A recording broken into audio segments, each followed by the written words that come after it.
So the Ukrainian town of Lviv near the Polish border has been spared the brunt of the fighting, but has been flooded with refugees fleeing Russia's onslaught.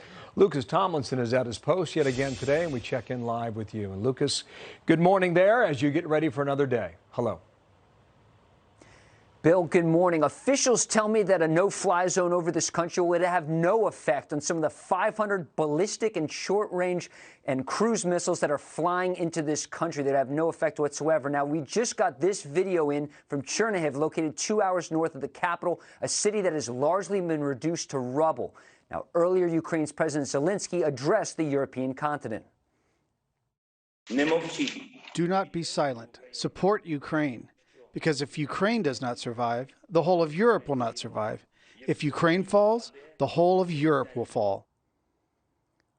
Tens of thousands of people poured out on the streets of Prague earlier to hear Zelensky's virtual address. This as that convoy remains stalled outside the capital. Many analysts wondering, Bill, where are the Russian soldiers in that convoy? Why don't sat images ever show people outside the vehicles that you would expect out of any kind of military convoy that's parked? If there are reports there's low morale among those soldiers. They're eating expired food. We spoke to one woman earlier on the streets here who said that her mother lives near that convoy and has had Russian soldiers coming into her home and ransacking her food. Here in Lviv, we traveled 30 minutes north of here and saw a former American soldier training with foreign fighters. He offered this explanation for Russia's military problems in this country.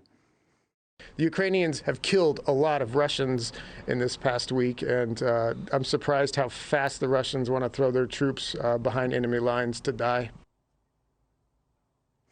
Now, we passed a number of checkpoints going up into the city. This is a university town, Bill, as I've mentioned before. However, once you leave the city, we traveled 30 minutes north from here, go through numerous checkpoints. You see a lot of local militias, citizen soldiers, men building sandbags, and many just armed with hunting rifles, standing a watch, standing a post, clearly on a wartime footing. Some of those fighters said they had seen some Russian gunships flying overhead, Bill.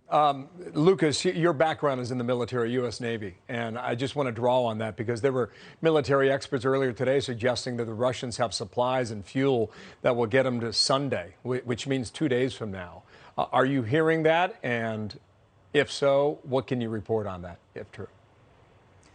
Well, certainly, if we're talking about the convoy and this stalled convoy, there are certainly a lot of questions about the fuel issues and also the mud. The fact that these vehicles that are supposed to be an all-weather force, Bill, and the fact that they have to stick to the main roads is certainly raising questions. You know, those tanks, should be able to, go through any kind of land, and certainly this rich farmland here in Ukraine. In terms of warships, Bill, off the coast of Odessa, we're starting to get some reporting in that some of those ships might have turned around, gone back to Crimea, but as you know, just a couple days ago, we first reported that a group of Russian warships had left Crimea and are posed to do an amphibious assault in Odessa, Ukraine's third largest city. However, there are some reporting tonight from Ukrainian officials that some of those ships may have turned around. So we don't know if that's a diversion tactic, perhaps. You mentioned Kherson, that city north of Crimea. Would some soldiers be coming down there? But again, back to your logistical problems and fuel. Is this Russian army capable of moving that far, Bill? Great point. Lucas, one last thing here. I have described this Putin march as slower than he wants, steady but deliberate. Would you agree with that? I think so. I like slow and steady. In terms of deliberate, I think when you look at some of the tactics, the shelling of civilian areas, cruise missiles flying into apartment buildings, indiscriminate shelling with artillery, and so from some of the jet aircraft, Bill, I would say this is looking like Grozny and Chechnya and parts of Syria, perhaps Aleppo. So deliberately. Officials would say deliberately evil, targeting civilian areas. Bill. Yeah, with intent on that. Lucas, thank you. Nice to see you. Great work over there, Lucas. Hey, Sean Hannity here. Hey, click here to subscribe to Fox News YouTube page and catch our hottest interviews and most compelling analysis. You will not get it anywhere else.